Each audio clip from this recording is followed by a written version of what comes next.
Lincoln's great opponent from his own state, Stephen Douglas, said, I don't care whether slavery is voted up or down. It's the will of the people will determine it, popular sovereignty. And Lincoln says, no, this is wrong. And this is also not the vision that the founders had.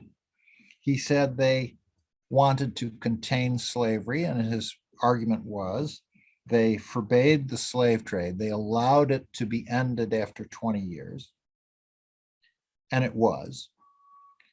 And they forbade it going into the old Northwest, which was everything west of Pennsylvania to the Mississippi and north of the Ohio River, that those territories, there should be no slavery in them. And that included Illinois, where he ends up living. He is saying they believed that slavery was wrong. They said in the Declaration of Independence that all men are created equal, and every state had signed off on that. And yes, of course, they were slave owners. A lot of them were slave owners. But he argued they hoped that in time the institution would wither away. And this is an argument he makes in 1860 when he comes to New York City. He gives a big speech at Cooper Union. This is his kickoff to his first presidential campaign. This is his East Coast debut. New York is the largest city in the country. It's also the power base of the man he's got to beat for the nomination of the Republican Party, William Seward. He gives a 90-minute oration.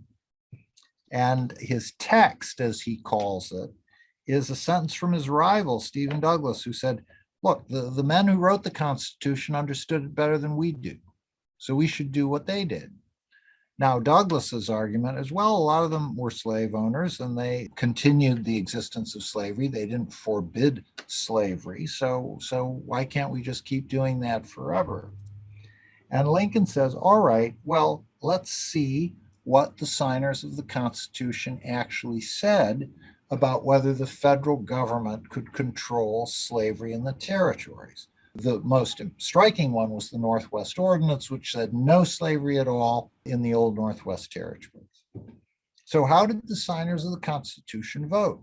Well, he said 23 of them became lawmakers. Either they were in Congress or George Washington as president. And so he goes through all the times they had to pass laws. And he says 21 of these 23 voted to regulate slavery in the territories. That shows they believed that the federal government had the power to do this, and they wanted it to do that.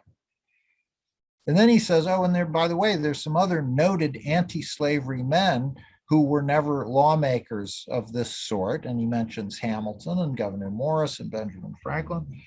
And so he says, look, the signers of the Constitution agreed with me.